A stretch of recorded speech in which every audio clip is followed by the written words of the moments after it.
Hello, I'm Peter Graves. Welcome to Biography. Most business leaders shun the spotlight. Our subject tonight does not.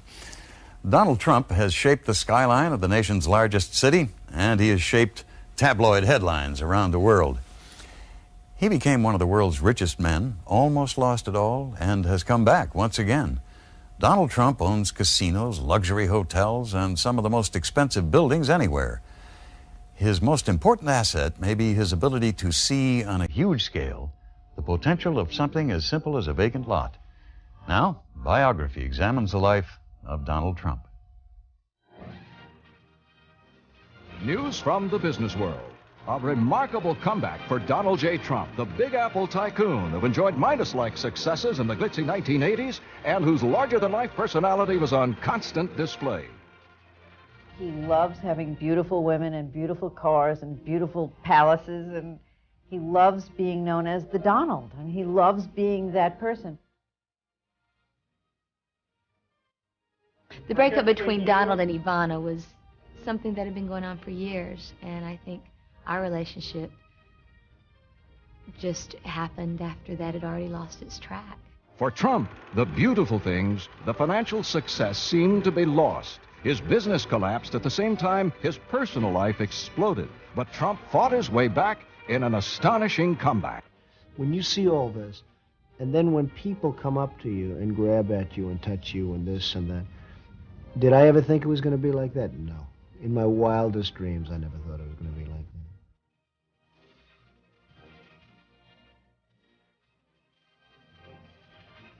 Donald was the middle child of 5, born in 1946 to a pair of romantics.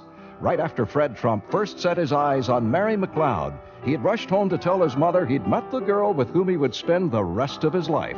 They married in 1936. With a family quickly growing, Fred Trump began building his fortune by constructing homes in Brooklyn and Queens for GIs returning from World War II. Though the family became quite wealthy, Fred and Mary Trump would insist that their children succeed both at school and at work. Donald Trump would exceed his parents' wildest expectations, following the path paved by his father. He learned at the feet of a master, and there was always business being discussed in terms of how you build a building, how you get approvals, those types of things. The learning wasn't just from watching. The Trump children were all required to work starting as teenagers.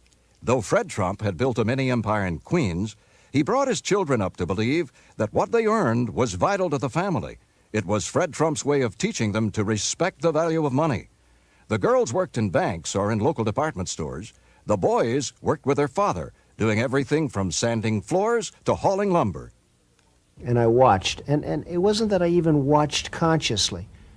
I'd be sitting on the floor playing with blocks as a 3-year-old baby, and he'd be on the floor talking to contractors about price and elevators and wood. And, and by the time I'm 16 years old, I sort of knew everything about building buildings, and I never studied, but I knew everything about it. I think that what Donald got from his father was the disciplines of hard work. And you're not born a builder, you learn to be a builder. Young Donald Trump was, in fact, not much of a student. He preferred to spend his days playing ball, and it was in this sport that Donald tasted his first success. But like all kids his age, Donald wanted a new baseball mitt. They could easily have afforded one, but Fred Trump said no, on principle. He came home and he said to my father, Peter, blank, has a baseball mitt that costs $45. I want one too. And of course, my father's standard answer was, of course you can't have that. You won't appreciate anything when you grow up if you have it now. Because you didn't get a $45 baseball mitt. If young Donald learned that it took hard work to get money for expensive baseball gloves and other luxuries, he wasn't learning much in school. In fact, he'd become more than a handful for his teachers, throwing chalk and erasers at them just to see their reactions. And his troublemaking wasn't confined to the schoolroom. Donald's older brother and sister couldn't wait for their parents to leave the house so they could get even. But he had a way, on occasion, of driving you nuts. And one Saturday night, I remember, he was sitting at the dining room table, and there was a bowl of mashed potatoes on the table, and Donald went through one of his cute little performances like, and my brother Fred picked up the bowl of mashed potatoes and flung them across the table, and Donald had mashed potatoes coming out of his eyes and his nose. Donald's parents decided what their 13-year-old son needed was more discipline, so they sent him to military school. The instructors at New York Military Academy wouldn't stand for unpolished boots, much less throwing of erasers. One of Donald's first tasks was learning to march. If he didn't do it right, he had to do 20 push-ups with the rest of them. If he didn't do his manual of arms correctly, he had to double time the perimeter with the rifle. Trump, nicknamed DT, began to flourish, even excel at the academy. Among his many awards was one for neatness, and he was promoted steadily within his cadet company to commander of the Honor Guard. In uniform, he led the cadet company in the Columbus Day Parade down Fifth Avenue, past buildings he would one day own. The shrapnel, the yearbook of the New York Military Academy, contained one more notation about DT. It was something that would later seem quite ironic. He was voted ladies' man. That is the vote by his classmates. Donald Trump was a tall drink of water, I used to call him. Blonde hair, good-looking, clean-cut American kid. And when the girls used to come up on Sundays, why, they would all know who Donald Trump is. But Donald's biggest love at the time was still baseball. He was captain of the Military Academy team. At the state championship finals, the score was tied 2-2 with 2 out in the final inning. Donald Trump was up next. It would be the most important at-bat of the season. And this was our last game of the season. And we had a man on third, 2 out. Trump came up to the plate, and he hit a ball to right field. He was a light swing on that one. So the kid scored from third. He went down to first, and he was jumping up and down with joy.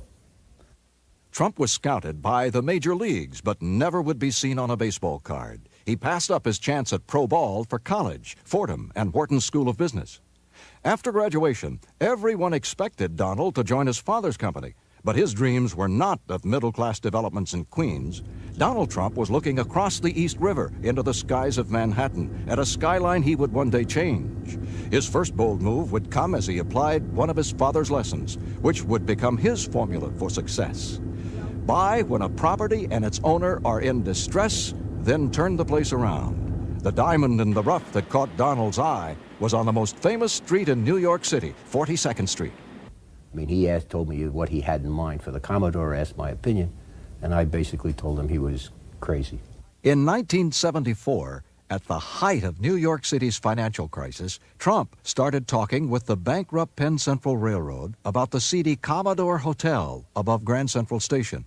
At age 28, when most people would be worrying about buying a house, Trump was pushing a concept that seemed impossible, using a combination of family money, $45 million in loans, and a proposed tax break to finance his first deal. You were going to sell the city to give up their taxes, to be a partner in a new hotel. You were going to convince the state that they ought to come in also and be part of it. You were going to convince somebody like Hyatt that they ought to put their name on a hotel, which at that time, the Commodore, you have to remember, was closed, and there was a massage parlor on the second floor.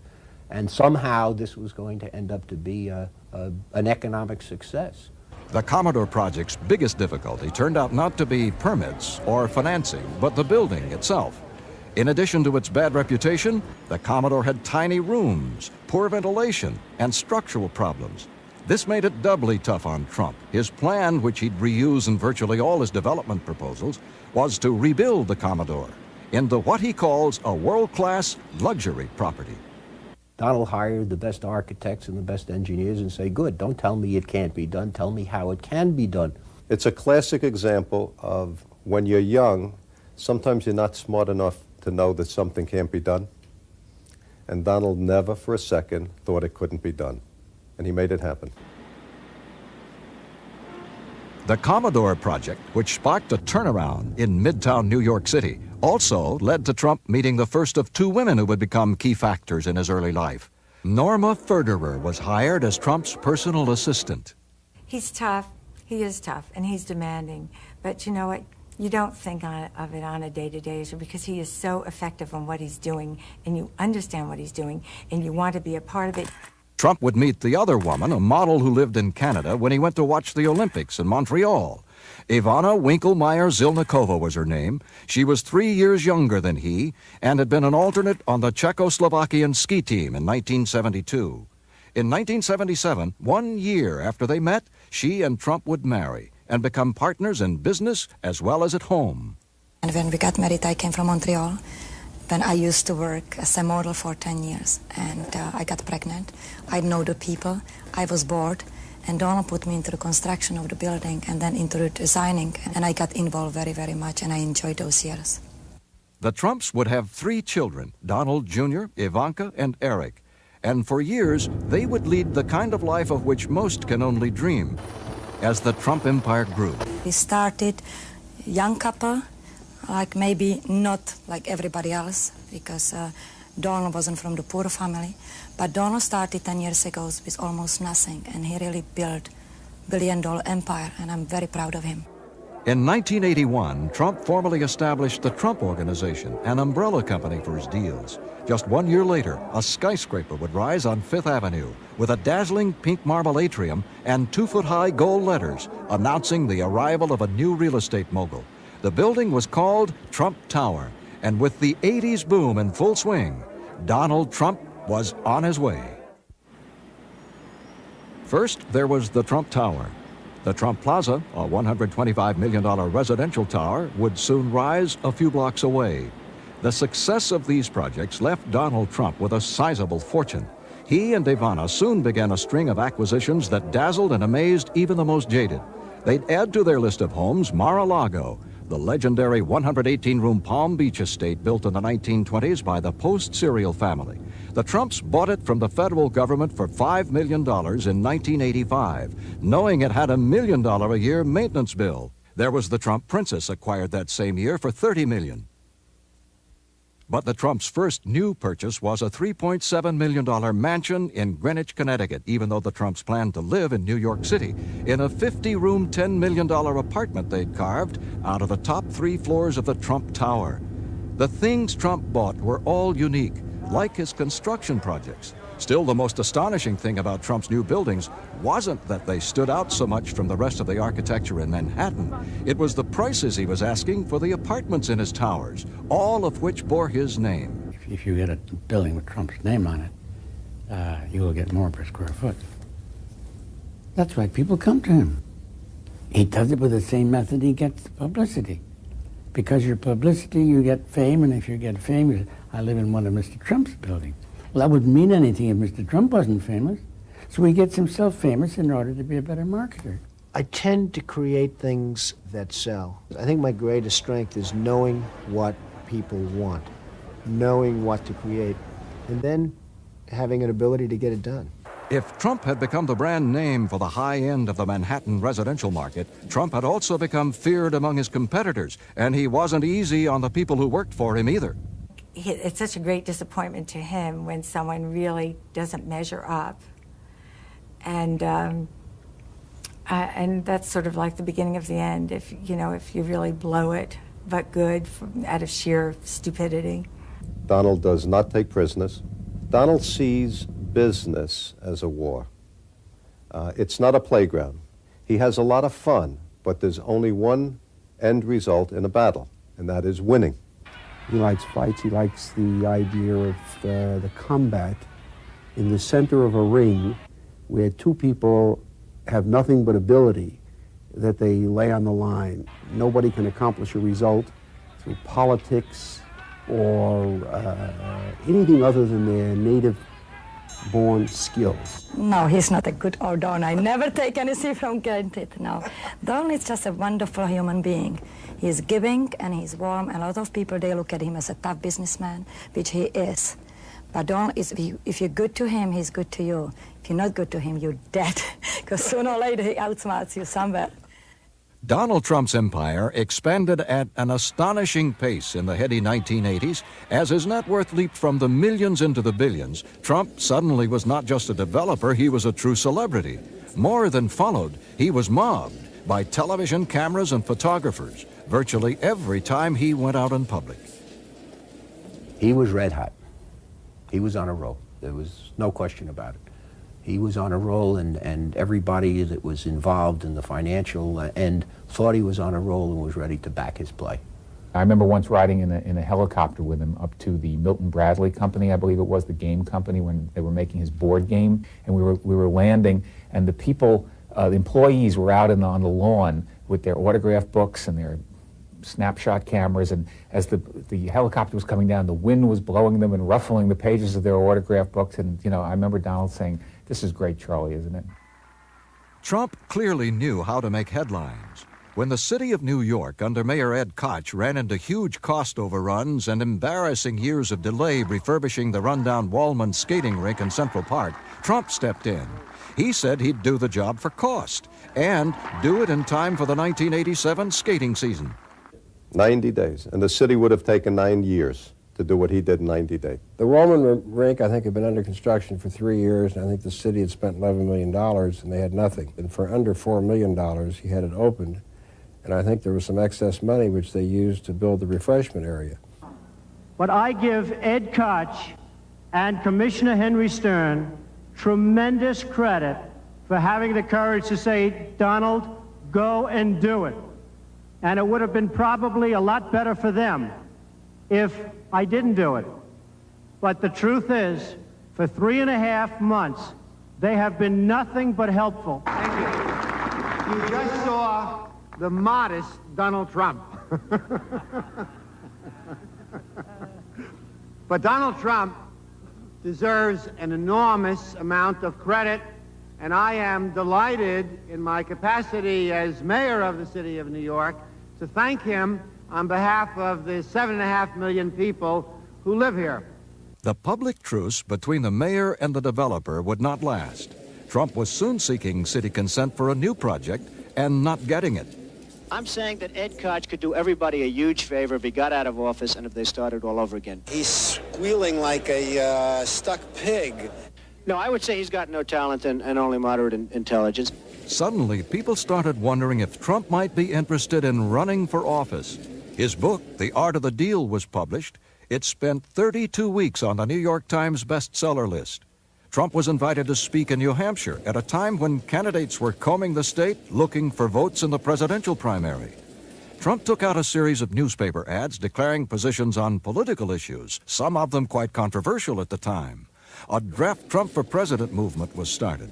But when he went to the 1988 Republican convention, interviewed on NBC, Donald Trump was supporting George Bush, but preserving his options. I do feel very strongly about the country. I love the country, but I think you're going to have probably George Bush as your next president. He's an excellent guy, an excellent man. He's a friend of mine, and I'm here for that reason. Well, I wasn't talking about this year, Mr. Trump, but you have said that if you ran for president, you'd win. I think I'd have a very good chance. I mean, I like to win. When I do something, I like to win. I like to do well, and I think I probably would have a pretty good chance. But the economic situation of the country was changing, even as Donald Trump was expanding. Though he applied his old formula, buy a valuable property when its owner's in big trouble and needs to sell cheap, not all of his deals would work out.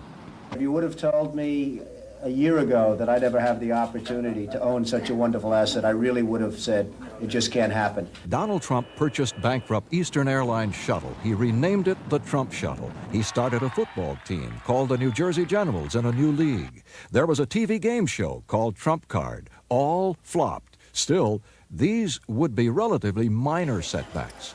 Trump's biggest new foray was into Atlantic City gambling. He acquired the struggling Harrah's property, renaming it the Trump Plaza, and opening it in May of 1984. 1 year later, he picked up a failing Hilton project, spending $320 million to get the Trump Castle going. Ivana Trump was installed as its chief executive officer for a salary of $1 per year. Though she had to compete against their own Trump Plaza and cut into its business, by 1987, both hotels were solidly profitable, ranking number 2 and number 4 in town. Atop that, Trump was already mounting a running corporate battle that would land him the biggest distressed property of them all, the Taj Mahal. The project had virtually sunk Resorts International. It had 5 years and $500 million invested in the still uncompleted hotel. The Taj would come close to sinking Donald Trump, too, and then, in an astonishing turnaround, bail him out. But as Trump overextended himself financially with the Atlantic City ventures and other acquisitions like the Plaza Hotel in New York City, the Trump problem that would become the most visible had quietly begun growing. Trump had met a young model named Marla Maples in 1985. Just a quick hello, how are you? And I'd seen him at a few different functions in the city at different occasions, and it was always very warm and very nice, and that was it. There was an affection, but never thought of it as being anything more at that point. Donald Trump was atop the business and real estate worlds. He had built towers, owned the Plaza Hotel, bought financier Adnan Khashoggi's yacht, renaming it the Trump Princess. He'd also moved heavily into the gambling industry. Though his next move seemed logical at the time, Trump now says it led to trouble. He named his wife Ivana to run the Trump Castle Casino.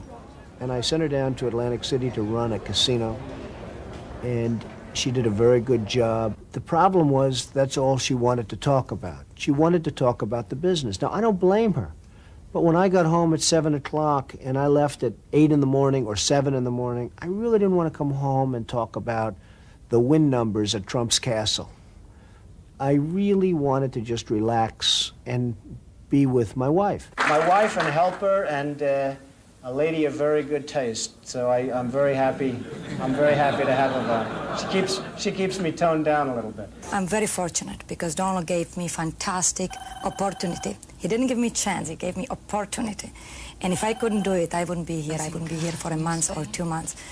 Ivana would be transferred to the Plaza Hotel after it was acquired with the same $1-a-year salary. Donald joked she also got all the dresses she could buy. But Trump says his biggest problem with the marriage hadn't changed. I moved her over to the Plaza Hotel, and it was really more of the same. I mean, we were talking about business, how the hotel's doing, what we're doing. And you know, beyond 10 minutes or 15 minutes, I didn't want to do it. It became more of a business relationship than a family relationship or a wife-husband relationship. The strains on the marriage came at the same time as the near-total collapse of the real estate market. In the midst of it, Trump was rocked by sudden tragedy. One of his helicopters crashed, killing 3 of his hand-picked senior executives, men who had become his friends. Trump himself had considered making the trip. He also talked a lot about fate. I think that he was supposed to go on that trip, and he didn't at the last minute for whatever reason, so I think he appreciated how lucky he was. He also, of course, appreciated how unfortunate it was to those people and their families, but he was shaken by it. The helicopter crash made him realize that how fragile life was, and that how you can't postpone happiness, and that you have to make the adjustments that you need to find happiness now. And that probably had some effect on hurrying up his decision to end the marriage with Ivana. A January 1990 interview Trump gave Playboy magazine might also have had an effect. When asked if he was monogamous, Trump said no comment. Trump had been a master at getting his name in the newspapers with stories about his amazing successes in business. But now he was being written about in the gossip columns instead of the Wall Street Journal, being linked with a series of actresses and models. His personal life became troubled. He and Ivana had a falling out. Mike Tyson, the fighter who he backed, got knocked out in Tokyo. That happened really over the same weekend. So the news, in one sense, was always bad. The airline business was undergoing tough times. He owned a part of that. The hotel business was undergoing tough times. Atlantic City was undergoing tough times. All these places where Donald had a finger in the pie were strained by a changing economy. There was another change, too. Though he'd been linked to other women, Trump had started to see Marla Maples, a young unknown actress, who would become his second wife. Well, I think I was very much too close to that because of his personal situation at that time. That was always known as off limits to me. Fate kept tempting it, let's put it that way. You know, I couldn't fight it, believe me. I tried, and he tried for many years to fight the connection that we have. And I think when you have a bond with another person, sometimes you just have to see it through and see what it's about, or it keeps coming back in your face over and over again. The relationship was really in the face of Ivana Trump. When photos of Donald and Marla almost together at a boxing match Trump was promoting hit the supermarket tabloids, she said nothing. But then at Christmas, there was a confrontation in Aspen, Colorado. Star magazine came up with photos of Maples, Trump, and Ivana, and other photos showed a gloomy Trump with Ivana. February 11th, it hit the headlines. It would be the most public divorce in decades. Yeah, there was a period when Donald and Ivana seemed to each have access to their own gossip columnists in New York City, and they were each seemed to be playing them off against each other. Liz Smith was the one who had the story from Ivana's side of it. And Donald probably didn't talk that much from his side of it. And around dinner tables all over New York, they were saying, and maybe all over America, they were saying, do you think Ivana will take him back? Will he marry Marla? This was the talk, the table talk of the nation for a while. And the funny thing was, I would go in to the office, and there would be the real Donald Trump, and he'd say, Charles, do you think Ivana will take me back? What do you think will happen? Do you think I should, do you think I should marry Marla? Or words to that effect. Donald is he asks everyone's opinion about things. Doesn't always listen to the answer, but he asks them. Now, the explanations are easier. Back then, reporters were on the trail of all three. Ivana was mobbed going into a Valentine's Day birthday party. Marla was tracked down to a Long Island hideout provided by a Trump associate. Donald, who was out in public, seemed to get it from all sides. I'm shocked to see so much press. I know the only thing they want to do is discuss the tour to Trump today. To me, one of the most important things is his love affair with New York City. The most amazing part of it was that as major world stories were breaking, it was the Trump divorce that dominated the headlines. I can remember literally sitting in a corner crying my eyes out, wondering how to get up and just feed myself. I was watching my very beautiful private relationship become very public and very ugly, and that was very frightening. I never left Ivana because of Marla, but that's something that's like unknown because a lot of people thought I did or hoped I did, and it sounds a little bit sexier in the papers to write that I did, but I never left Ivana for Marla. The glittering world of Donald and Ivana, a world of yachts, champagne and black tie, the fabulous properties, the huge Florida home called Mar-a-Lago, to the public it seemed perfect. But the real Donald Trump, it turned out, wasn't that kind of guy. Though he's told me that one of the reasons that he and Ivana eventually divorced is that he couldn't bear that life one more second, that going to parties every night and getting home and putting on a tuxedo and doing this. He was happy sitting home on an evening, watching television, having a little spaghetti and meatballs, and that's it.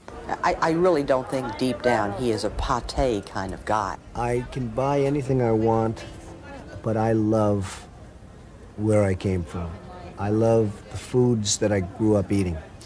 When I go to French restaurants and get the best tables and get the phony waiters with the phony accents, and then they give you a plate that's this big and has a tiny piece of pheasant on it with gravy, and the gravy is in 19 different colors and 19 different shades and 13 different vegetables, all of which you hate.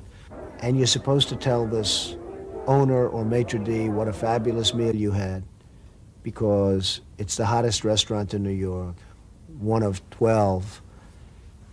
And then they give you the bill, and the bill's $143 for the one meal. And you say, am I missing something?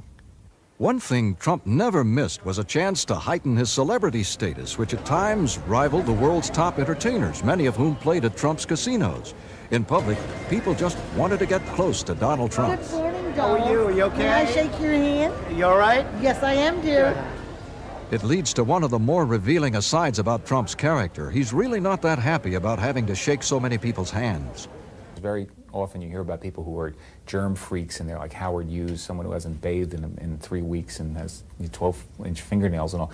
Donald's certainly not like that, but he's very fastidious and very cleanliness-oriented. I'm a cleanliness freak. I love washing my hands before I eat. And you go to a restaurant and you wash your hands and you sterilize everything and the water's nice and hot, and then you wash them and again. And then you go to the table and you sit down. And the guy walks out and he says, hey, Mr. Trump, how you doing? I'm a fan of yours. And he sticks out his hand, and then 4 or 5 other people come out. Now, the only good thing is you tend not to eat as much. One thing Trump clearly loves, as much as he did in his early days, is the media spotlight, but that leads to more people wanting to shake his hand. Sometimes you're not in the mood to shake hands with everybody and to say hello to everybody, and you really just don't want to do it. But at the same time, you know that if it ever stops, that's a bad sign because that means you're not there anymore. That means it's over. For a while in 1990, it seemed it would be over. Trump's financial troubles had exploded, and combined with his personal problems, the front pages chronicled a spiraling decline. Trump had built his empire by borrowing huge sums of money, and in June of 1990, he didn't have the cash to make $73 million in interest payments on the loans, including payments on bonds covering the Trump Castle Casino. The banks put Trump on what was for him an almost humiliating budget, $450,000 a month in 1990, $375,000 in 1991, and $300,000 a month for 1992. And the banks demanded he hire a new financial officer. In exchange, he was given enough money to stay out of bankruptcy court. But that wasn't enough to save him. In November, he missed payments to the bondholders at the Taj Mahal Casino. With the Casino Control Commission demanding proof of financial stability, Trump was forced to battle literally 24 hours a day just to stay afloat. I'll never forget having to get up at 3 o'clock in the morning one morning, and it was snowing and like sleet coming down. It was freezing. It was horrible. And I had to go out to a bank and literally go to a bank where groups of people were working on my account and really working hard.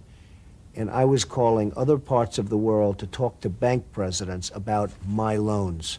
If Trump was battling to stay afloat in an ocean of debt, his new relationship with Marla Maples was equally stormy, and their breakups would be chronicled in the newspapers with headlines as big as when Trump and Ivana had split. So sometimes there was a real battle going on. It didn't work right. You know, it just did not come together the way we would wish it would. So that was a very difficult time. Because it was blown up in such a huge way that affected every single player. We broke up a few times because it was ridiculous. It was a wrong time for me to have a relationship. At the same time, it was also great knowing that there was somebody there. And she was there like nobody I've ever seen. I mean, the level of loyalty was great. And it wasn't like she was being treated so great. He would say to me many times, I just got sprung. I don't know what to do. I love her, but I just got sprung. When he and Marla broke up, he had a huge Christmas party right here, and it was filled with models and celebrities and this and that and the other thing. And you think, well, and the very next day, he was downstairs in the Edwardian room or the Palm Court or somewhere having brunch with Marla for Christmas. The only offer Maples accepted at the time was to do a series of ads for a brand of jeans famous for hiring the other woman. That's the state of our environment. A brand called No Excuses. Playboy magazine offered me $2 million to pose, and hey, Donald might have even liked that, but that was something that it just wasn't in my makeup to do that. You know, every time we broke up, I was left with nothing. I was so enwrapped in the relationship that I wasn't able to go out and create money on my own. Well, she never badmouthed him to the press. She'd say, well, I love him and I'm praying for him and I hope that, everything works out. He's a wonderful man. I mean, now I would have been throwing tomatoes at the camera and saying, that son of a bitch, I'll kill him, but not her. What was killing Trump at the time was the continuing recession, which bordered on a depression in the industries in which he had all his money. Newspapers would report 4 bankruptcies among Trump's properties. Trump canceled an order for a new $210 million yacht, which was to replace the Trump Princess, and sold the Dutch shipyard he'd bought to build it. He tried not to show it, but he was at his lowest point. I was walking down the street with Marla, Fifth Avenue, and there was a man in front of Tiffany, and he was holding a can, and I said to Marla, do you know that man is wealthier than me? And she looked at me, she said, what are you talking about? I said, that man across the street is worth $900 million more than me at this very moment. And she said, I don't understand it. He's not worth $900 million. I said, no, let's assume he's worth nothing. I'm worth minus $900 million. Donald Trump faced a desperate cash crunch and an emotional crunch simultaneously. The business crisis came to a head when a major international gambler showed up at the Taj Mahal wanting to bet $12 million on a baccarat game. It was a tough time, and it was, you know, it really defeats the meaning of the word gambling hall. Gambling hall is a euphemism. That's what the players do, not the house. The house isn't supposed to be. It went on for 3 days. We were up $6 million, then he won the 6 back, then we were down 8. I mean, certainly Donald was calling every half an hour, 200,000 a hand. At 14 million an hour, 70 hands an hour were going across that table. It wasn't until much later that the public learned how close Trump had come to not being able to keep his casinos afloat. And it was Donald Trump's father who'd come to the rescue. Fred Trump put $3 million on the line, buying chips, then walking out of the casino. Though Trump would eventually be fined for taking what amounted to an illegal loan under the rules of the Casino Control Commission, it was a revitalizing vote of confidence. When you owe billions and billions, 3 million doesn't mean a lot in one sense, but in one sense it means an awful lot. But it was sort of a sign of confidence. When I was in trouble, people would go up to my father that maybe didn't dig me or didn't like me or didn't anything. But they sort of say, hey, your son's in trouble, and they'd say it in a gloating way. And he'd go and say, and I'll never forget it, and he'd tell this to everybody, bet your entire ranch on the fact that Donald comes back stronger than he ever was before. You can retreat and go away and give up, or you can fight harder than you've ever fought before. And I really took my eye off the ball for a while, and I blame myself. I don't blame a real estate depression. I don't blame anybody. I took my eye off the ball, and I got it back on the ball, and I went back to doing business the way I used to do it, and really focused, and it just worked out. It didn't really just work out. 1991 and 92 saw Trump trying to reduce his staggering debt. He dumped properties like the failing Trump shuttle, sold off interests in some of his major holdings, and was forced to sell the Trump Princess, one of the symbols of his early success. For the highly visible tycoon, who for a while seemed to have the Midas touch, it was a sobering process. And he'll make a decision, and once a decision's made, I've never seen him agonize over anything too much. Even if it didn't work out for the best, he then makes the next decision. Do we sell this off? Do we try to improve it? Do we try to manage it better? One thing Trump couldn't seem to manage was his tempestuous relationship with Marla Maples. After his divorce from Ivana, the couple went out in public together. Maples took a role dancing in the Will Rogers Follies on Broadway, and then in April 1993, a story hit the newspapers that would once again bounce world problems off the front page. Donald and his unmarried girlfriend were expectant parents. Are we getting married? And if so, when? Who said we're not?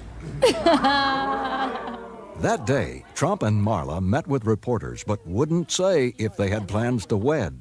But managing better was a critical factor in turning Trump's battered finances around. The executives who work for him either succeeded and got rich, or they found out that his management style is not all that gentle.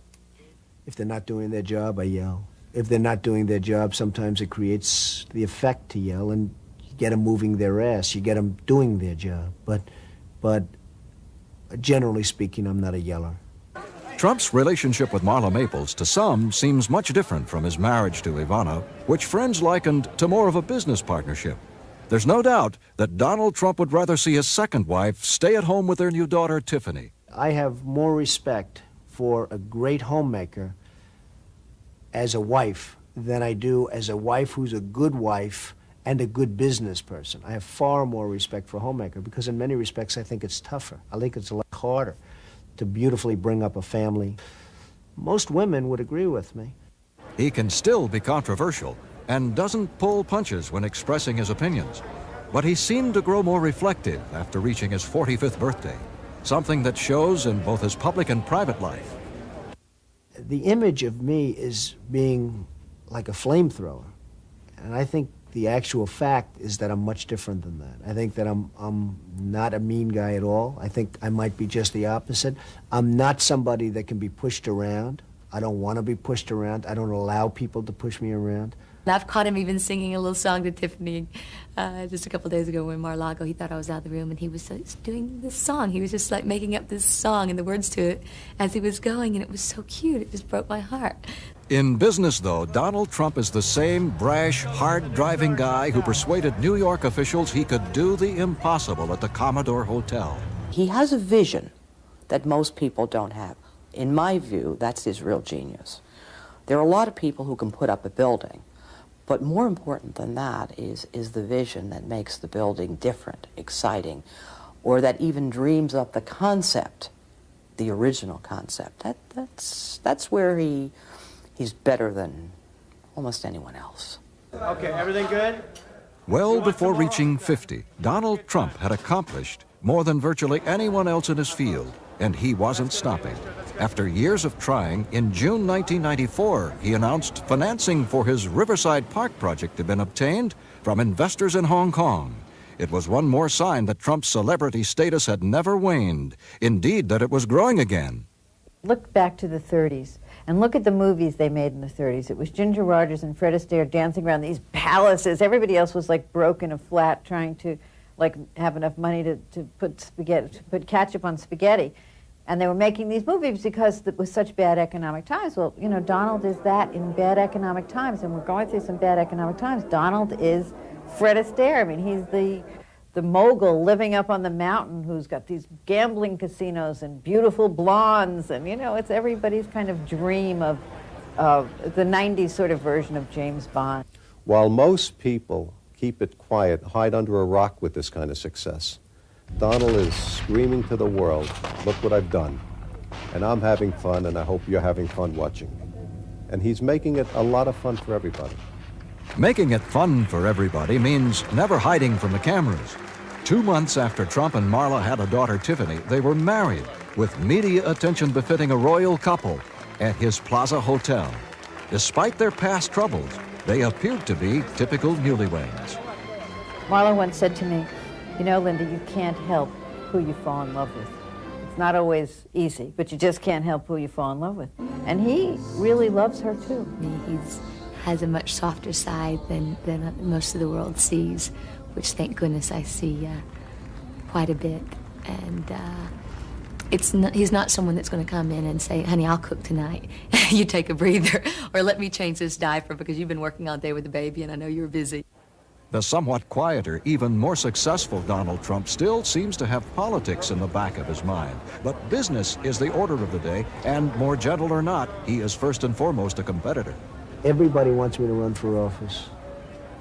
Polls are taken that show that I win when I run. It's just not my thing. I'm too honest. I'm too forthright. I think there's a level of honesty and almost a level of dishonesty that it takes to be a great politician. I'm just too straight. I think Donald is a real meat and potatoes, all-American, apple pie kind of guy. I mean, he likes meat and potatoes, literally. I mean, there's nothing too quirky about Donald, or nothing too secret, or he is what he appears to be. I've known stories where people have told me that a big limo will pull up to the burger boy on the expressway, and he gets out and brings back burgers into the limo, or Pizza Hut pizza back into the limo. Donald Trump says he always knew he'd do well, and the people around him say they always expected, as his father expected, that he'd succeed in business. But the roller coaster ride that took Trump to the top plunged him to the bottom, and that he's ridden back up still astonishes virtually everyone, including Trump himself.